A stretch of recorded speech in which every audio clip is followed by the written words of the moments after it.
Veuillez épouser ma fille, implora mon beau-père. J'étais tellement surpris par ces mots que mon esprit s'est vidé. Épouser? Vous voulez dire moi et votre fille, Émilie? Émilie est la sœur de mon ex-femme. Elle vient probablement de finir ses études à l'université. Quand j'ai rencontré Émilie, elle était encore au collège ou au lycée, et je me souviens avec tendresse de combien je l'adorais. L'idée d'épouser Émilie est tout simplement inconcevable. Après tout, peu importe qui elle est, je n'ai pas l'intention de tomber amoureux ou de me marier à nouveau. Désolé, mais je ne peux pas faire ça. De plus, je n'ai pas l'intention de me remarier. Je prévois de vivre seul pour le reste de ma vie. J'ai dit cela et j'ai montré mon respect. Alors, mon beau-père a fait une déclaration encore plus surprenante, c'est encore mieux. Nos intérêts s'alignent parfaitement. Quoi? Que voulez-vous dire? Je m'appelle John. Il y a 3 ans, j'ai perdu ma chère épouse Laura. Elle est décédée seulement 2 ans après notre mariage. Lorsque ma femme a commencé à se sentir mal et que nous sommes allés à l'hôpital, elle a soudainement été informée qu'elle n'avait plus qu'1 an à vivre. Laura a enduré des traitements douloureux et s'est battue courageusement. Elle a tenu 18 jours de plus que le pronostic, mais malheureusement, elle est décédée. À l'époque, Laura et moi avions seulement 30 ans et nous imaginions naturellement un avenir heureux avec des enfants et une famille aimante, mais tout cela a été perdu et je ne pouvais pas espérer un avenir sans Laura. Je ne pouvais pas imaginer une vie heureuse. C'est pourquoi je pensais ainsi. Donc, bien sûr, je ne veux plus d'enfants ni m'impliquer dans l'amour ou le mariage. Je vis une vie modeste seule, en espérant me réunir avec Laura dans l'au-delà et enfin vivre ensemble. Je n'ai jamais été religieux, mais je trouve du réconfort dans ces pensées. Puis, 3 ans plus tard, environ une semaine après l'anniversaire de la mort de Laura, je n'avais pas beaucoup vu mes beaux-parents depuis les funérailles de Laura et l'organisation de ses affaires, mais ils m'ont contacté après un long moment. 3 ans se sont écoulés depuis qu'elle est décédée. Sans trop y penser, je suis allé chez les parents de Laura, comme ils m'avaient invité. Le père de Laura est le PDG d'une grande entreprise. Laura était la fille du PDG et travaillait dans l'entreprise de son père. Je suis entré dans l'entreprise en tant que jeune diplômé et j'y ai rencontré Laura. Je ne suis pas ambitieux, donc je n'ai jamais pensé à des promotions ou à gravir les échelons de l'entreprise. J'ai été surpris d'apprendre, après avoir commencé à sortir ensemble, que Laura était la fille du PDG. Son père m'aimait bien et parlait même de moi comme le futur PDG, mais après la mort de Laura, je savais que je n'étais pas la personne pour ce poste. Alors, j'ai démissionné de l'entreprise. C'était un peu étrange de les rencontrer à nouveau après tout ce temps. Cependant, ce que le père de Laura a dit chez eux était complètement inattendu. Veuillez épouser Émilie.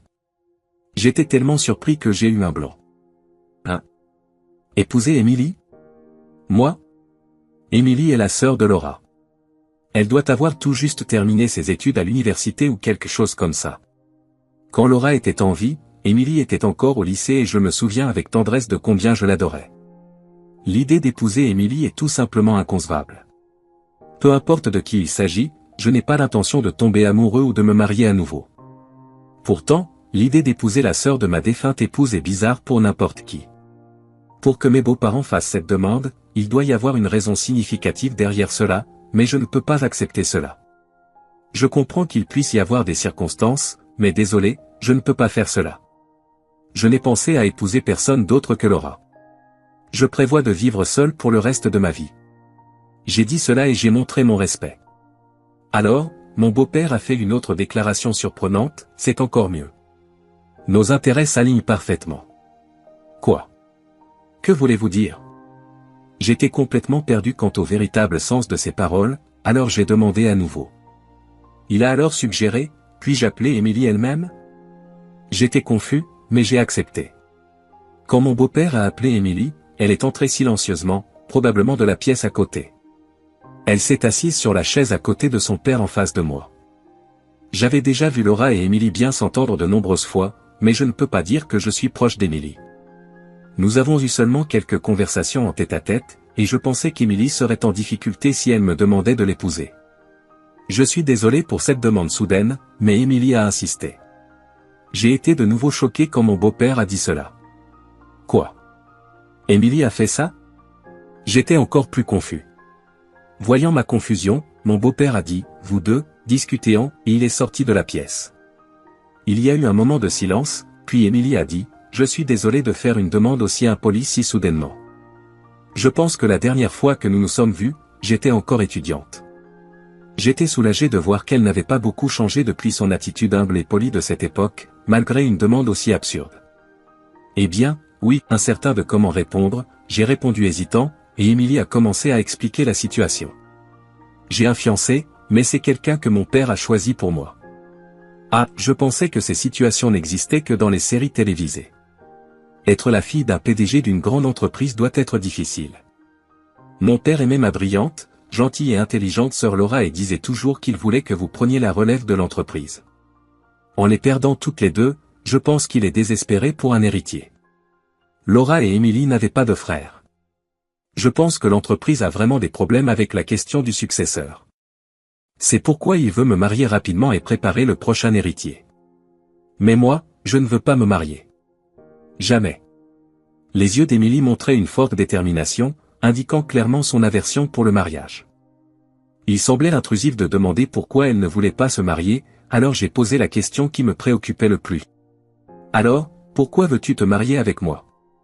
Elle ne semblait pas avoir d'affection pour moi. Émilie hésita avant de me regarder dans les yeux et de dire, j'ai pensé que tout serait parfaitement résolu avec toi. C'est de l'égoïsme de ma part. Je ne veux pas me marier, mais je dois le faire pour mon père. Mais je ne veux pas être dans une relation amoureuse. Au début, je pensais qu'il serait impossible de trouver quelqu'un qui ressente la même chose sur le mariage et l'amour, mais ensuite je me suis rappelé que tu avais dit la même chose aux funérailles de ma sœur. C'est pourquoi je fais cette demande égoïste. Je suis désolé. J'ai finalement compris pourquoi on me demandait quelque chose d'aussi absurde. Bien sûr, je ne prévois pas d'avoir une relation conjugale ou des enfants. Si tu entres dans l'entreprise de mon père, tu pourrais devenir le prochain PDG et la compensation serait substantielle. Je vais essayer de répondre à toutes les questions ou demandes que tu pourrais avoir, alors, s'il te plaît, considère cela, dit Émilie. À part le fait de devenir son beau-frère, il n'y avait aucune raison particulière de refuser. Je ne suis pas passionné par mon travail actuel, donc travailler pour mon beau-père, qui a besoin de moi, semble être une façon d'être utile à quelqu'un.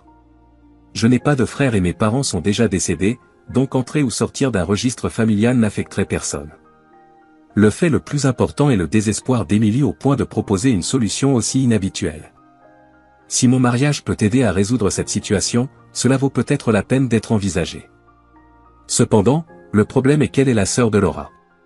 Même s'il y a des circonstances, je me demande ce que Laura penserait si elle savait que je me suis marié avec Émilie et que je vivais avec elle. Même si ce n'est pas une relation amoureuse, cela pourrait ne pas être bien vu par elle. Bien sûr, Laura est décédée et ne le saurait pas, mais je ne voulais toujours rien faire qui pourrait la rendre triste ou me rendre incapable de lui faire face, même si cela semblait être quelque chose de mineur. Que dois-je faire? Mes propres sentiments sont forts, mais l'appel désespéré d'Émilie me touche également. C'est pourquoi je n'ai pas pu répondre immédiatement, créant un silence embarrassant. Ensuite, Émilie s'est levée les yeux pleins de larmes. Je sais que ce n'est pas quelque chose que je devrais demander au mari de ma sœur, mais s'il te plaît, je t'en supplie. Bien que je ne puisse pas voir son visage, je pouvais dire qu'elle pleurait juste à cause de sa voix et de ses épaules tremblantes. À ce moment-là, je me suis soudainement rappelé avoir vu une scène similaire dans le passé. À cette époque, encore en uniforme scolaire et assez innocente, Émilie pleurait tellement qu'elle ne pouvait pas parler, et Laura l'enlaçait et la réconfortait à plusieurs reprises. Tout va bien, tout va bien. Je t'aime, quoi qu'il arrive. Émilie, je suis toujours à tes côtés. Les mots de Laura changeaient l'expression d'Émilie, et alors, toujours avec un sourire, elle disait « Merci, ma sœur » et partait. En me souvenant de cela, j'ai finalement pris ma décision. Si Laura pouvait nous voir maintenant, je sentais qu'elle dirait « Je vais bien, alors s'il te plaît, prends soin d'Émilie. » Je comprends, j'accepte. En entendant mes paroles, Émilie exprima sa gratitude à plusieurs reprises, et ainsi, je finis par vivre une vie de couple avec la sœur de ma défunte épouse, Émilie. Mais en réalité, ce n'était rien de semblable à un mariage. Nous mangions séparément, n'avions nos propres vêtements et vaisselle. Nous avions établi une rotation pour nettoyer les espaces communs et, comme nous travaillions tous les deux, il n'y avait aucune interférence financière. C'était plus comme partager une chambre avec un étranger, alors nous avions établi des règles détaillées. Merci d'avoir accepté ma proposition, dit Émilie le premier jour dans notre maison. Ensuite, Elle se dirigea directement vers l'hôtel de Laura et pria pendant un long moment. C'était la maison où Laura et moi vivions. L'idée de vivre avec Emily, que Laura adorait, me faisait me demander ce que Laura en penserait. Ce jour-là, il nous a fallu tellement de temps pour déplacer et organiser les affaires d'Emily que, avant que nous ne le remarquions, il faisait déjà nuit. Je vais à l'épicerie, puisque nous n'avons pas grand-chose. Veux-tu que je te rapporte quelque chose, demandai-je à Emily alors qu'elle organisait sa chambre. Soudain, surprise par ma question, Emily sembla avoir accidentellement heurté son bras contre l'étagère. « Ça va ?» demandai-je, surpris. Elle répondit, « Ça va, désolé. »« Ah, pourrais-tu me prendre des nouilles ?» Emily répondit. Des conversations banales comme celle-ci avaient complètement cessé depuis le décès de Laura. C'était un sentiment doux amer de manquer Laura et de se sentir seul avec quelqu'un qui n'était pas elle. J'ai décidé de manger dans le salon après être revenu de l'épicerie. C'était étrange, car nous ne parlions presque jamais, mais éviter l'autre en mangeant dans des chambres séparées semblait trop explicite et irrespectueux. Pendant que je mangeais distraitement mon plat tout prêt, j'ai remarqué ce qui semblait être un hématome sur le bras d'Emily. « C'est de quand tu t'es blessé plus tôt ? Es-tu sûr de ne pas avoir besoin de mettre de la glace ?» En entendant mes mots, Emily couvrit rapidement son bras avec sa manche. J'avais l'impression que quelque chose n'allait pas, mais je n'y ai pas trop réfléchi sur le moment. C'était insensible de ma part de mentionner l'hématome d'une femme, pensais-je, décidant de ne plus en parler. Cependant, le comportement énigmatique d'Emily continua. Quand Emily a essayé de faire la vaisselle après le dîner, j'ai proposé, « Je m'en occupe, tu peux continuer avec ta chambre. » Quand je me suis retourné pour changer de place, Emily a rapidement couvert son cou et s'est brusquement retournée vers moi. Son expression semblait effrayée et en colère, alors involontairement, j'ai dit « Ah, désolé ». Je me suis demandé si ma démarche soudaine l'avait effrayée. Je pensais avoir gardé une distance appropriée, mais, ah, je dois m'excuser. Merci de laver la vaisselle, dit Emily rapidement avant de courir dans sa chambre. À ce stade, j'avais déjà une vague sensation de malaise, qui s'est transformée en certitude juste avant d'aller me coucher. Après avoir terminé mon bain, ma chambre étant juste en face de la salle de bain, j'aurais pu aller directement me coucher, mais j'ai pensé que ce serait impoli de ne rien dire, alors je suis allé au salon où se trouvait Emily. Emily priait devant l'autel de Laura, et voir sa dévotion me réchauffa un peu le cœur, en pensant au lien étroit entre les sœurs. Quand elle termina de prier et que j'allais lui dire que j'allais me coucher, j'ai remarqué un hématome suspect à l'arrière de son cou. De loin, cela ressemblait à une marque laissée par quelque chose de serré autour de son cou. Après avoir observé son comportement tout au long de la journée, j'avais une sensation instinctive que je ne pouvais pas simplement laisser passer cela et lui demander ce qui s'était passé avec cet hématome. Je savais qu'elle pourrait ne pas aimer, mais j'ai quand même posé la question. Emily se retourna, surprise, et tenta d'éviter la question. « Ah, ça c'est. » Emily peinait à trouver ses mots. Sentant qu'elle avait une situation difficile à discuter, j'ai attendu patiemment les mots suivants, qui sont venus plus tôt que je ne le pensais. Je ne peux pas croire que tu as accepté de te marier avec moi après avoir entendu une demande si égoïste. Je ne peux pas te cacher de secret. Ensuite, Emily releva sa manche pour révéler son bras et je fus choqué par ce que je vis. Son bras était couvert d'hématomes de différentes formes et tailles. J'ai été abusé par la personne avec qui je sortais. Il me frappait, me brûlait, cela se passait tous les jours et je suis habitué. Je savais que je devais partir, mais je ne pouvais pas parce que je l'aimais. J'ai commencé à me haïr de plus en plus pour être si faible. Cela me faisait mal d'entendre Emily parler avec tant de douleur et alors j'ai compris pourquoi elle était si effrayée lorsque je l'avais suivie, cela lui rappelait ses expériences traumatisantes. Mais j'étais stupéfaite quand il m'a quitté si brusquement, disant qu'il avait trouvé quelqu'un qu'il aimait plus. J'ai supporté tant de douleur juste parce que je ne voulais pas être détesté par lui, mais être laissé si facilement fut un choc plus grand que toute autre chose. J'étais surprise de voir à quel point j'étais triste après la rupture, même si les jours étaient si difficiles. La gamme d'émotions négatives sur son visage était palpable, tristesse, frustration, peur. Cela me faisait mal de la voir ainsi, si différente du visage souriant qu'elle montrait autrefois à Laura. Depuis lors, j'ai essayé de commencer de nouvelles relations par le biais de présentations d'amis, mais j'ai développé une peur des hommes. Même un léger toucher d'un étranger me faisait trembler de peur et rien que de parler avec eux faisait battre mon cœur à tout rompre. Je rêvais autrefois d'une vie normale, de me marier, d'avoir des enfants, mais maintenant je réalise que ces rêves peuvent ne jamais se réaliser. J'ai appris à la dure que les cicatrices de l'abus sont des problèmes pour toute la vie, quelque chose que j'aurais aimé réaliser plus tôt. Et puis, comme s'il était ignorant de sa condition, mon futur beau-père a annoncé nos fiançailles. L'idée de se marier était impossible pour elle avec sa peur des hommes. En effet, dans cette situation, ce serait injuste pour la personne avec qui elle se marierait. Émilie, désespérée d'éviter le mariage, a pensé à moi, puisqu'elle me connaissait d'avant et ne demanderait pas de relation romantique, étant donné son état. De plus, cela plairait à son père. C'est ainsi qu'elle a eu l'idée de se marier avec moi. Je suis désolé de t'impliquer dans mon égoïsme, ma sœur pourrait même être en colère. Que suis-je en train de faire? Émilie laissa échapper toutes ses émotions refoulées, pleurant sans arrêt, les larmes coulant les unes après les autres, les mots incapables de capturer sa douleur. Cela me rappelait les moments où Laura était là, mais maintenant, il n'y avait plus de Laura pour la réconforter et la rassurer. Mais je suis toujours là, comme à cette époque. Je ne peux peut-être pas remplacer Laura, mais je peux continuer son héritage. Laura ne serait définitivement pas en colère, elle disait toujours qu'elle voulait être à tes côtés, peu importe ce qui arrivait. Je suis sûr que Laura souhaite encore ton bonheur plus que quiconque. Il est vrai que Laura n'est plus ici, mais son amour pour toi n'a pas disparu. Alors, calmons-nous et réfléchissons vraiment à ce qui te rendra heureuse. Émilie acquiesça en pleurant pendant que je parlais. Ensuite, après qu'elle se soit calmée, j'ai fait une confession. Tout d'abord, je n'ai pas encore enregistré notre mariage. Je lui ai montré les documents de mariage remplis et destinés à être enregistrés aujourd'hui. Il n'y avait pas d'urgence, alors j'ai décidé de les ramener à la maison pour m'assurer que c'était vraiment ce que tu voulais.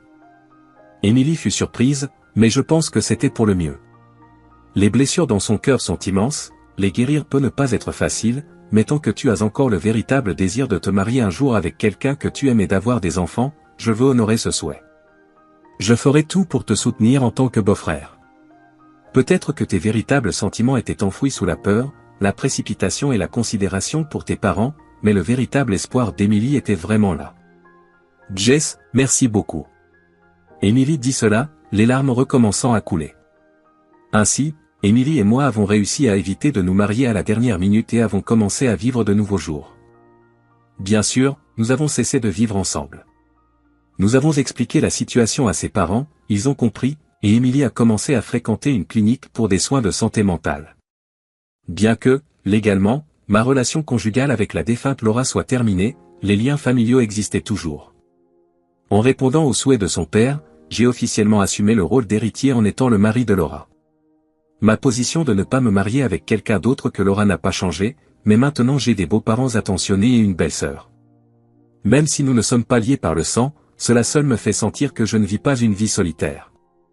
Au début, je trouvais que se marier avec la sœur décédée de ma femme était une suggestion absurde, mais grâce à cette proposition, j'ai cette vie maintenant. En regardant en arrière, je pense que cela devait avoir une signification. C'est ainsi que je ressens les choses maintenant. Si Laura nous regardait, je parie qu'elle dirait la même chose. Si vous avez aimé cette histoire, veuillez laisser un like, commenter et n'oubliez pas de vous abonner à la chaîne pour recevoir plus d'histoires comme celle-ci. À côté, d'autres histoires qui vous toucheront également devraient apparaître. Passez une excellente journée et à la prochaine vidéo.